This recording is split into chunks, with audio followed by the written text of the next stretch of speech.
While retirement is generally seen as a time of relaxation and self-focus, God calls us to love, serve, and help others for a lifetime.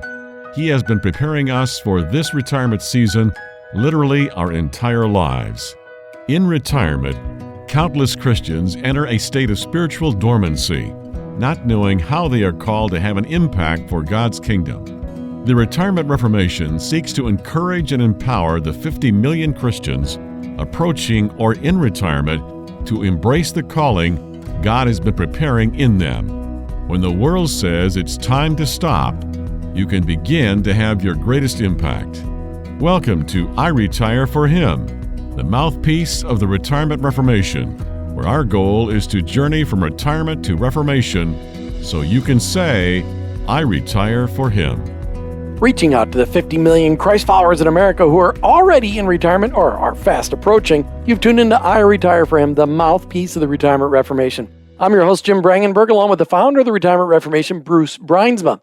Check us out online. Please do this. retirementreformation.org. retirementreformation.org. And you could also check us out on Facebook, but check out if you're just tuning into our podcast, check out all of our past episodes. We've got over 70. All there as encouragement to you, a fast approaching retiree or somebody that's already in a retirement, to help you, encourage you in living out your faith as you walk through those retirement years. Today we begin part 2 of our 3-part series on ageism, because ageism affects everyone. Among older people, ageism is associated with poorer physical and mental health, increased social isolation and loneliness, greater financial insecurity, decreased quality of life, and of course, premature death. And as we continue our series on ageism, today we're going to ask the question on how does this ageism impact our world? We believe how we see ourselves is directly related to the messaging we absorb on a daily basis. If that messaging isn't from a biblical worldview that honors and values the participation of retired folks, that message can be harmful. To help us gain a proper understanding on ageism and how it affects the world around us, Bruce Brynsma from the Retirement Reformation is here once again to add his personal insight and his expertise on the subject. Bruce, I'm not calling you chronologically superior, but you do have a few years on me, but I'm not calling you old because that would be ageism. Welcome back to iRetire4Him. Well, thanks, Jim, for beginning to realize what ageism means and how insidiously it gets into our conversation. Well, you'll remember, though, I'm one that brought it up a couple of years ago, and we don't talk about old people anymore. We talk about people who are chronologically superior, because that's not near as offensive. And it's true. The clock ticks. Chronologically superior. All right, sorry. All right, Bruce, why are we talking about ageism? Tell the audience why we're doing that. We talk about ageism, and I think in your introduction, you shared some of the real downside of our perception of ourselves being minimized, destroyed, challenged, and the results that happen from it.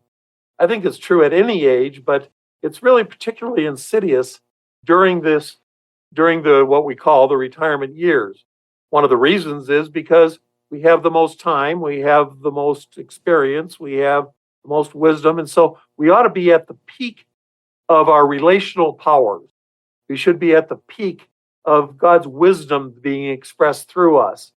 And because of ageism, which is the systematic and systemic minimizing of capacity and personal value, it takes those things that God has built into us and actually minimizes them. You mentioned loneliness, for example, which in the world of retirement is probably the very center of the negative issues that can come as a result of that. And the putting down of our ages. Let me just give you some examples. Just in the world, we did a whole series on working over 60. And one of the things we talked about is that there are a lot of people that they retire and then they kind of think about it and say, I really enjoyed my work. I like the people. I like to go back. And the barrier that comes says, well, no, not with these words, but you left because you retired and now you're too old.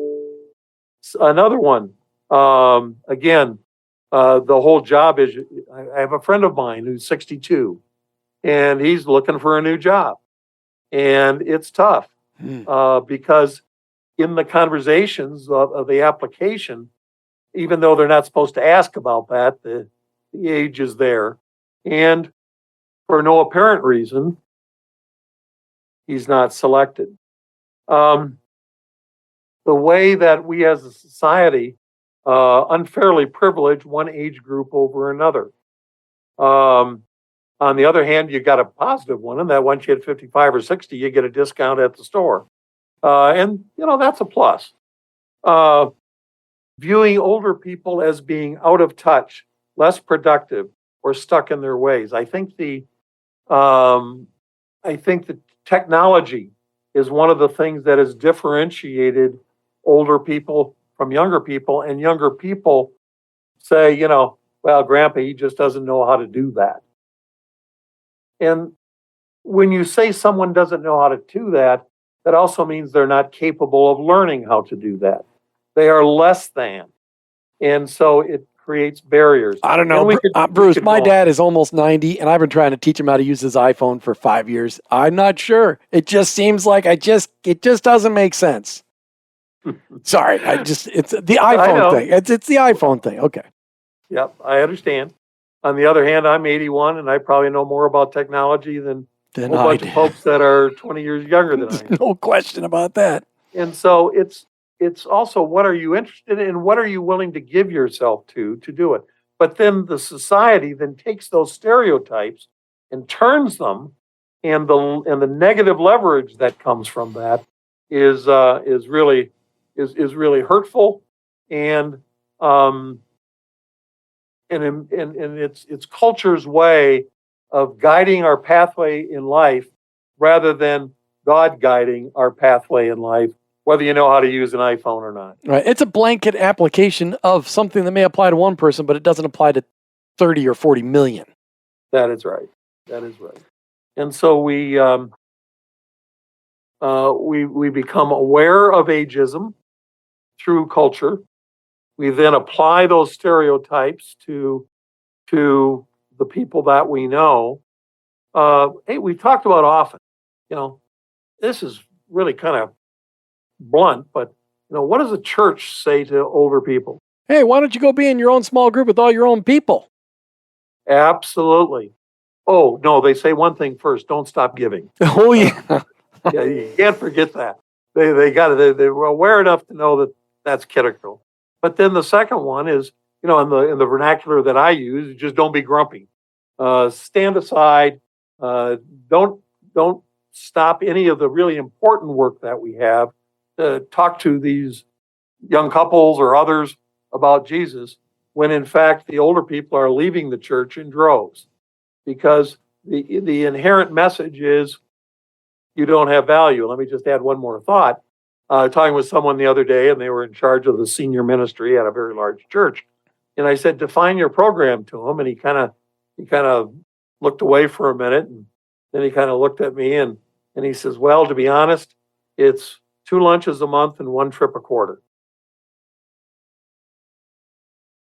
I said, so where is the interactivity between the generations following what it says in everything from Job to Psalms to lots of New Testament verses? Where is that happening?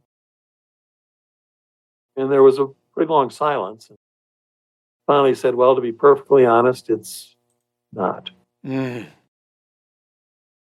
going to post the name of that church on our... No, we're just kidding. We're not going to do that. But what you just described there, I have seen and observed as Martha and I have traveled across the country in thousands of churches. And that's why we're talking about ageism today. We need to recognize it. We need to step in front of it. We need to help cure it within the body of Christ, because it needs to start here so that it can then impact the greater culture. But the bottom line is, somebody who's 80 has a whole heck of a lot more wisdom than somebody who's 40 or even 56. And that's, we tend to undervalue the wisdom that just comes by living on planet Earth. And that is so missed in our society today. It's just amazing. And let me just add one more. The negative piece to that is that when you are that 80-year-old and you are being told in these ways that in fact you do not have value, that makes you hesitate to think about sharing the wisdom that God has given you. Unless you've got a personality like mine, then I don't care. I'm going to do it anyway. But for most people, that's hard to do. And so they shrink back into their own age group, their own shell, and you have what we call, the decreasing size of your community. And that then leads to loneliness. And we could talk about that for another week. Well, and when we come back, we've got an interview. We're going to hear from Saskia from the Netherlands, part 2 of our interview with her. And when we come back at segment 3, we're going to talk about institutional ageism, interpersonal ageism, and internalized ageism. You're listening to iRetire4Him. We'll be right back. The Retirement Reformation wants to come alongside you as you navigate in each stage of your retirement. Our online resources include our blog, our downloadable books, and life planning studies, as well as membership and coaching options. Go to retirementreformation.org and use these resources to begin the transformation of your retirement. Journey from retirement to reformation, so you can say, I retire for Him. That's retirementreformation.org. Now, back to the show. Hey, welcome back to iRetire4Him, the mouthpiece for the Retirement Reformation, as we once again bring on a special guest from the Netherlands today. Saskia van Helden is with us. Bruce, in the last show that we had Saskia on, she shared a little bit of her story. Today, what do you have for us? Well, today it's going to be a really the next stage of her story. And Judy and I were blessed to be in the Netherlands not that long ago, and to be able to go to church on a Sunday morning with Saskia and her husband, and go to their home for lunch, and then her husband said to me, Saskia has something she'd like to talk to you about. And I said, great, love to listen. Well, what she shared with me blew me away. And so we want to expose the way that God has used Saskia to begin to develop an international ministry, international impact, with a very unusual name. What is the name of your ministry, Saskia? Wake up, Deborah. Wake up, Deborah. Wake up, Deborah. And it's found online at wakeupdeborah.org. Is that correct? Yes, that's correct. Yes. So Wake Up Deborah. Tell me, what in the world, or tell our audience, what in the world is Wake Up Deborah? Wake Up Deborah is a movement. It's a ministry of YFC International. And it was initiated in Youth for Christ Brazil in 1995. The national director went to a Korean conference of evangelism. And during that conference, there was a prayer because thousands of young men went to go abroad as missionaries.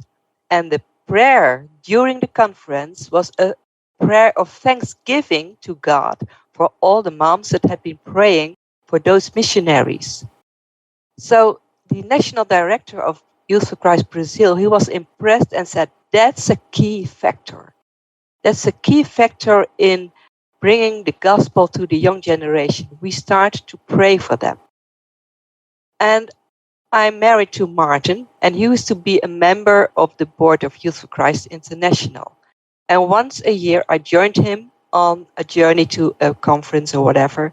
So we went to Argentina to a conference, and between all kinds of stalls, there was a small table, and there was a woman my age, and she had some buttons on the table. And on the buttons, there was just one question. Did you pray for your child today? That hit me. And it still hits me. Because I thought, wow, what a message, what an appeal. Because I live in a country of welfare. In our country, children and teenagers, they have a lot of stuff they even don't need, but they like. But who's praying for them? And even in our churches, we develop special programs for children and teenagers. They go on camp, we have youth workers, but how about prayer of the parents and the grandparents for our next generation? So I've been praying for a year to God if it was His purpose to bring that ministry to the Netherlands and maybe to Europe. And in several ways, God showed me that it was good. Because I knew prayer is not something you just start like an event. It's more. It's about perseverance. So that's how it started.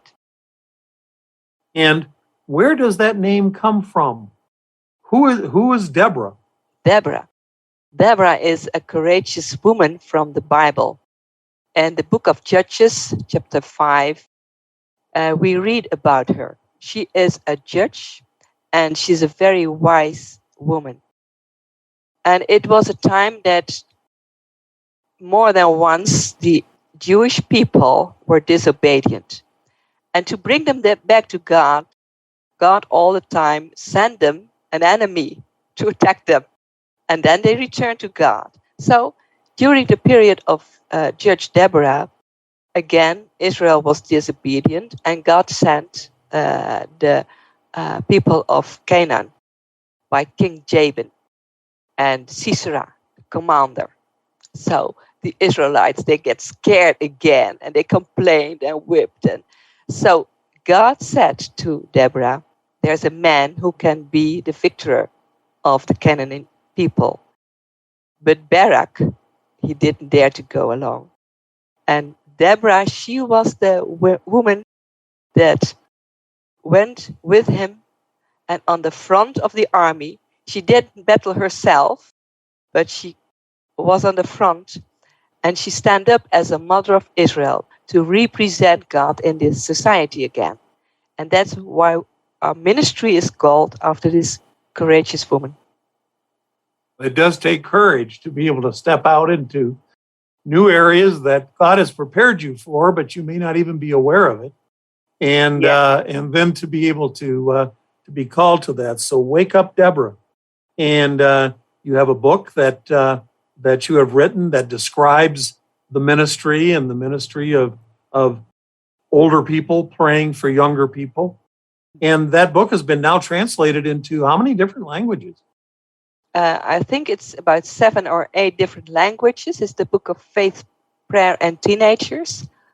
And some countries follow.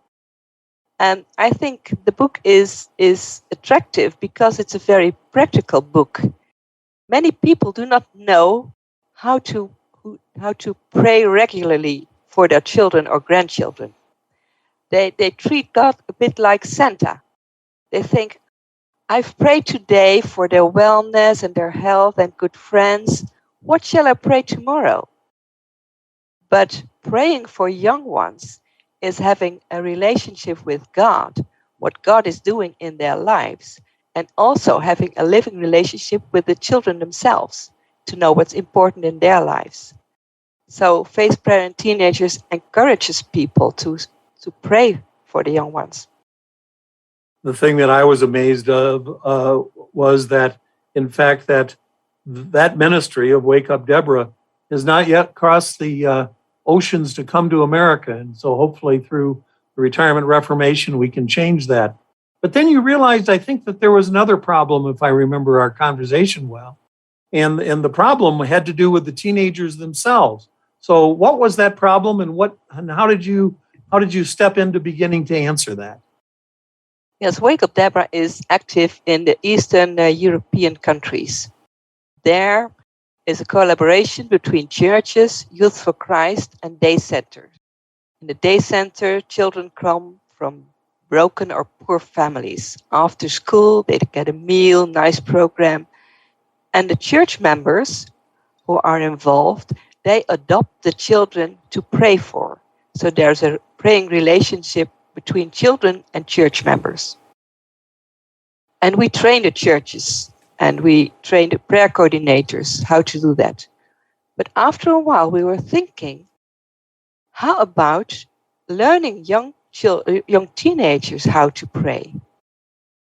And I was looking just around the globe, where are manuals or educational books about learning how to pray? And I couldn't find much materials. So we developed Open Up. That's a prayer course for young teenagers. And it's not only a book like going to school, learning math or a language, and now learning to pray. No, it's about a living relationship with God in a very nice, interactive and program. And there are animations to show the youth leaders how it works. There's a prayer hand poster because we use a method of the prayer hand. And there's a prayer diary as a tool for the children and the teenagers to learn how to pray. So it's a whole package. One of the things that has been true throughout the generations, that the Dutch people are very systematic, very organized, and very perceptive. And you certainly demonstrate that. Because when we think about the three different groups that are now connected together in this ministry, we have those who are doing the praying as older people, praying for younger people. We have the learning of the younger people and that connectivity. And then we have the engagement of the church. And so when you think of that as a three-legged stool, that are three legs. And so we have the seniors, the older people, we have the younger people, and we have the church. And to the degree to which that we are able to bring those generations and organizations together, I think has the opportunity to dramatically impact our culture and not only change people's lives, but change the lives of whole families and whole countries. So I want to thank you for the perceptiveness that you have, for how you are bringing this together. And we just look forward to partnering with you and being able to spread that message even further, because we know that would be part of God's heart. And so we thank you because we know that you are part of his heart. So thanks for being with us. Yeah, Saskia, before we say goodbye, I got another question for you. So, in the States, people retire somewhere between 55 and 70 years old, per se. Not always, but sometimes that. Bruce is still going. He's 81. When wakeupdeborah.org, it sounds like a woman's group just for women. Are men invited to pray for their children as well? Yeah, very good question. It used to be a movement of women. Like in Latin America, we know women are militant. They come up for their children. But we say when Wake Up Deborah went around the globe, it's also a movement for men. So that's we are talking about prayer parents, not only Deborah's or whatever the name can be of man, Daniel or what, but it's for men. And it's a very good point because we try to connect girls to women and boys to men in the prayer connection. Very good. So it's very important that fathers and grandfathers also pray and let their children know that they are praying. That's also important. Saskia van Helden, thank you so much for calling in all the way from the Netherlands, for being a part of iRetire4Him, and thanks for sharing your story and the ministry of wakeupdeborah.org. Thank you, Saskia. Blessings for you. We'll be right back with more on iRetire4Him. Every iRetire4Him show goes so quickly we don't often get to remind you that there are two resources you should be checking out right now. I recommend that you get a copy of the Retirement Reformation book and the iRetire4Him book. Retirement Reformation focuses on the mindset and behavioral changes needed, let's just say paradigm shifting, that is needed to live out your faith in retirement. iRetire4Him is focused on many of the ways you can put your faith into action by investing your life into others in your retirement years. Get both at the Retirement Reformation website in the bookstore, retirementreformation.org. That's retirementreformation.org. Welcome back to iRetire4Him with Bruce Bruinsma, the founder of the Retirement Reformation, right here on iRetire4Him, as we talk about ageism and how do we see its effects across our country. In part one of this three-part podcast, we talked about what is ageism, and Bruce did a great job defining that. And now we're talking about, how do we see its wide-ranging effects on our culture? And Bruce, I want to break it down. I found some articles that indicated three major types of ageism, and I'd love if you would to describe it. So what is institutional ageism, and how have you observed it in action?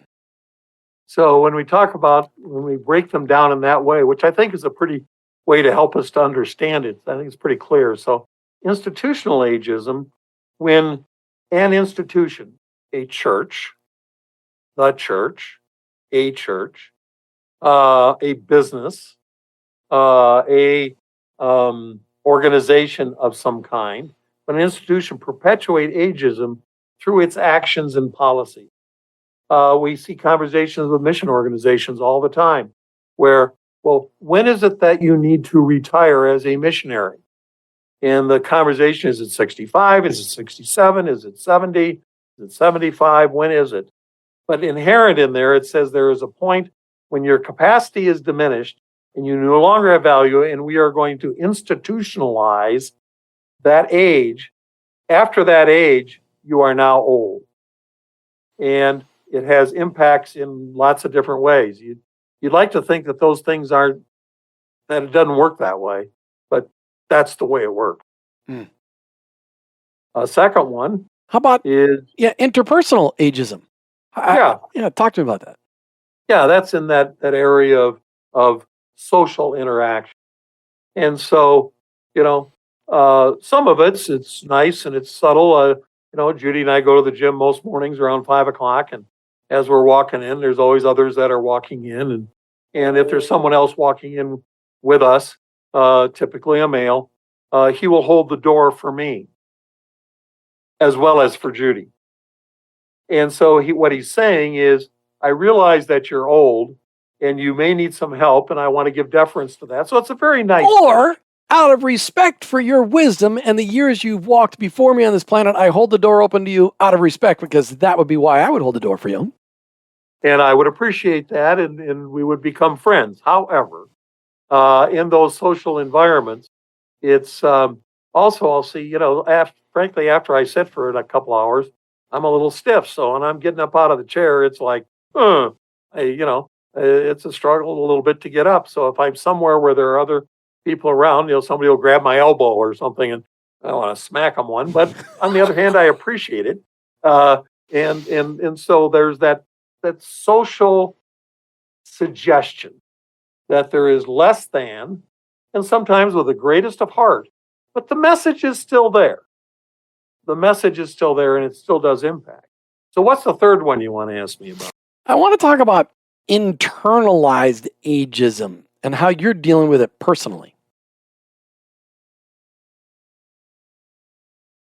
One of the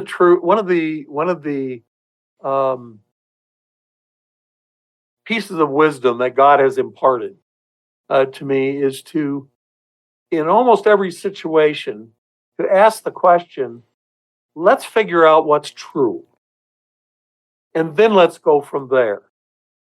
So that whole process of figuring out what is true is really healthy, because it's the platform for solving a problem or getting a greater understanding or whatever it may be. So internalized ageism, that example that I used in our last segment, the decision that Judy and I made to not go on that Windjammer cruise, is part of internalized. Now, in that case, it was not negative. It was just a realization of what is true. However, if you are not asking what is true, but how do I feel, or how am I impacted, or how am I feel like I'm being taken advantage of, and those internalized feelings then direct your paths and change. I'll give you another example. One of the things I've learned about us older folks is, when you're with a group, say in their 30s or 40s, and there's a problem, a church, we need to clean up the church or whatever it may be, and they ask for volunteers, and a bunch of people will volunteer. You bring a bunch of seniors together and give them the same story, and they have the capacity to, let's say that's a group that has the capacity to do that. You ask them, and nobody raises their hand. Interestingly enough, when you go to them individually and say, hey, we need to clean up the churchyard. I got a couple of rakes. I'm going to come over on Saturday afternoon. Would you come over and spend an hour or two with me, and let's clean this place up? Oh, I'd love to do that. Why is it that the change in that person who says exactly what that older person who didn't raise his hand but was happy to do it? is because there is a hesitancy that comes from, well, am I capable and do they really want me? Mm. And so that individual conversation, so if you want seniors to do things, you got to go ask them. And by and large, they're happy to do it and they're capable of doing it. And maybe they're the best person to do it. So what you're saying that internalized ageism can actually be just we're believing the lies that are being spoken about the older generations. And it's not necessarily true about me. So in other words, I have, I got a father that still climbs ladders at almost 90 years old. I ask him not to because I've seen him get a little wibbly on the ladder, but it doesn't mean he can't climb a ladder. But it's that he's got to believe, we got to study what's true, because for him, maybe climbing a ladder is still okay. But for somebody else, climbing a ladder is not okay at 90. And so what you're saying is we need to know what's true about us and not believe the lies that are spoken as a big blanket over chronologically superior people. Is that what you're saying? That is exactly what I'm saying. And well said. Well, Martha and I still have the privilege of having all of our folks still alive, and we've seen how they've had to adjust and deal with the truth of their situation. So Bruce, how does studying ageism, the reality of ageism, help us as Christ-following retirees to overcome it? How's this study helping us to move forward? Well, part of it, I think, Jim, and fits in a lot of parts of our Christian walk and our Christian life, is, where does our guide come from? And in so many different issues, does our guide for life in ministry come from our culture, or does it come from our Father? Does it come from the principles laid out in the Bible? Does it come from our prayer conversation? Does it come from a community of believers that in fact can be supportive of each other? Where does it come from? What determines our actions? You've heard me say often that, the definition of retirement of our culture is, it's one homogeneous period. It's all downhill mentally and physically, and then you die. And the goal is to jam as much leisure as you can in the middle. Well, if you're going to buy into that, if that's going to be your guide, that will lead you to, a lifetime of looking for meaningless leisure in a place like Sun City. My Sun City friends are going to throw rocks at me, but be that as it may. Does it lead you there, or does it lead you to a point of, hey, connecting with your grandchildren, of praying for younger people, of being able to support either the widow or the single mom in your church, being able to respond to be able to look at things through the lens of the fruit of the Spirit. And when we look at things through the lens of the fruits of the Spirit, boy, that if that's the values that we're bringing to our life and to our decision making, contrasted with what culture is doing, we got a chance for meaning and purpose. And we're going to go into that a lot deeper in part 3 of our Ageism series, where we talk about how our faith helps us overcome and really power past ageism and its effects on us. Bruce, great conversation. So excited that the Retirement Reformation online at retirementreformation.org has so many resources that could just encourage all of those folks that are listening to the show today and just living out their faith where they go, and to believe the truth that God speaks into us instead of believe the lies that the culture likes to perpetuate. Thank you, Bruce. Good, always good to be here and with our audience, and hopefully the audience is really connecting with these things that are so vitally important. For sure. You've been listening to iRetire4Him, the mouthpiece for the Retirement Reformation, with your host, Jim Brangenberg, and of course, Retirement Reformation's own founder, Bruce Brynsma. We're Christ followers journeying from retirement to reformation, so we can ultimately say, I retire for Him. For Him. Thanks for listening to I Retire for Him with your hosts, Jim and Martha Brangenberg, and Retirement Reformation founder, Bruce Brynsma. I Retire for Him is the mouthpiece of the Retirement Reformation. Most Christians tend to follow the world's pattern of rest and self-pampering during retirement. However, in your retirement, you can be focused on God's unique call to love, serve, and help others. This can be your best season of life, if you take advantage of a life's worth of knowledge and experience and combine it with a greater freedom of time and money and invest it all in the generations both preceding and following you. The Retirement Reformation is encouraging Christians to find and follow God's call in all seasons and aspects of life, especially in retirement. Take time to sign the manifesto at retirementreformation.org and explore the wealth of resources available on our site. Join this movement of God and journey from retirement to reformation so you can say, I retire for Him. Go to retirementreformation.org.